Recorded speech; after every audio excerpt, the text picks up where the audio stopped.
Hi കൂട്ടുകാരെ, trigonometry എങ്ങനെയാണ് നമ്മുടെ റിയൽ ലൈഫിൽ യൂസ് ചെയ്യുന്നത്? ഇവിടെ ഞാൻ ഒരു ഫിഗർ കൊടുത്തിട്ടുണ്ട്. ഈ ഫിഗറിൽ നിങ്ങൾക്ക് എന്താണ് കാണുന്നത്? ഇവിടെ ഒരു ലേഡി ഉണ്ട്. ആ ലേഡി ഒരു ഇൻസ്ട്രുമെന്റ് യൂസ് ചെയ്തിട്ട്, അതിന്റെ പേരാണ് ക്ലൈനോമീറ്റർ. ഓക്കെ, അതിന്റെ പ്രത്യേകത കണ്ടോ? പ്രൊട്രാക്ടർ ഒക്കെ ഘടിപ്പിച്ചിട്ടുണ്ട്. ഓക്കെ, ആ ഒരു ഇൻസ്ട്രുമെന്റിലൂടെ ഇവിടെ ഓപ്പോസിറ്റ് ഒരു ബിൽഡിംഗ് ഉണ്ട്. ആ ബിൽഡിങ്ങിന്റെ ടോപ്പിലേക്കാണ് ആ ലേഡി നോക്കുന്നത്. ഓക്കെ, ആ ബിൽഡിങ്ങിന്റെ ടോപ്പ് ആണ് ഞാൻ ഇവിടെ ആയിട്ട് വരച്ച് കാണിച്ചത്. അപ്പൊ അവിടെ ഒരു റൈറ്റ് ആംഗിൾ ട്രയാംഗിൾ ഫോം ചെയ്യല്ലോ.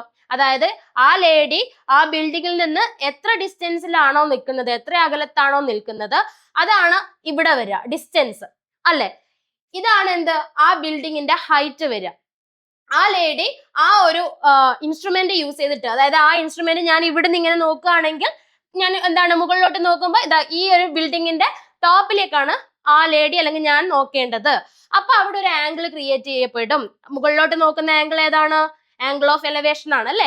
അപ്പൊ ആംഗിൾ ഓഫ് എലവേഷൻ നമുക്ക് ഈ ഒരു എന്ത് ഇൻസ്ട്രുമെന്റ് യൂസ് ചെയ്തിട്ട് നമുക്ക് വാല്യൂ കണ്ടുപിടിക്കാൻ വേണ്ടി പറ്റും. എത്ര ആംഗിൾ ആണെന്നുള്ളത് മെഷർ ചെയ്ത് കണ്ടുപിടിക്കാൻ വേണ്ടി പറ്റും. മാത്രമല്ല ആ ലേഡിക്ക് അറിയാലോ ആ ബിൽഡിങ്ങിൽ നിന്ന് എത്ര ഡിസ്റ്റൻസിലാണ് നിന്നത് എന്നുള്ളത്. അപ്പൊ ആ ഒരു വാല്യൂയും കൂടി അറിയുമെങ്കിൽ നമുക്ക് എന്ത് കണ്ടുപിടിക്കാൻ വേണ്ടി പറ്റും? ആ ബിൽഡിങ്ങിന്റെ ഹൈറ്റ് കണ്ടുപിടിക്കാൻ വേണ്ടി പറ്റും.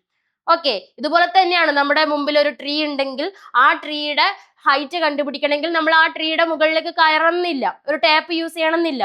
ഇങ്ങനെ ഒരു ഇൻസ്ട്രുമെന്റ് ഉണ്ടെങ്കിൽ നമ്മൾ ഒരു പെർട്ടിക്കുലർ ഡിസ്റ്റൻസിൽ നിന്ന് കഴിഞ്ഞാൽ ഈ ഇൻസ്ട്രുമെന്റിലൂടെ നോക്കിക്കഴിഞ്ഞാൽ നമുക്ക് ആ ഒരു ആംഗിൾ ഓഫ് എലവേഷൻ കിട്ടും, ഡിസ്റ്റൻസ് അറിയാം. അപ്പൊ ടാൻ തീറ്റയുടെ ഇക്വേഷൻ വെച്ചിട്ട് ഹൈറ്റ് ഡിവൈഡ് ബൈ ഡിസ്റ്റൻസ് അല്ലെ, റിയൽ ലൈഫിലേക്ക് വരുന്ന സമയത്ത് ടാൻ തീറ്റയുടെ ഇക്വേഷൻ എങ്ങനെയാ ചേഞ്ച് ആവുക? Tan theta equal to height divide by distance, അതായത് തീറ്റയുടെ opposite side divide by adjacent side. ഇത് വെച്ച് ചെയ്യുന്ന സമയത്ത് നമുക്ക് എന്ത് കിട്ടും? ആ ബിൽഡിങ്ങിന്റെ അല്ലെങ്കിൽ ആ ടോളർ ആയിട്ടുള്ള ട്രീയുടെ ഹൈറ്റ് കിട്ടും.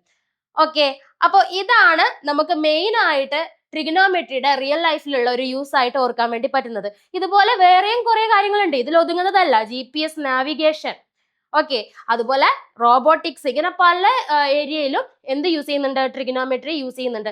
നിങ്ങൾക്ക് എന്തൊക്കെ കാര്യങ്ങളാണ് അറിയുന്നത്? ട്രിഗണോമെട്രിയുടെ റിയൽ ലൈഫ് യൂസ് നിങ്ങൾക്ക് അറിയാവുന്ന കാര്യങ്ങളൊന്ന് കമന്റ് ബോക്സിൽ രേഖപ്പെടുത്തണേ.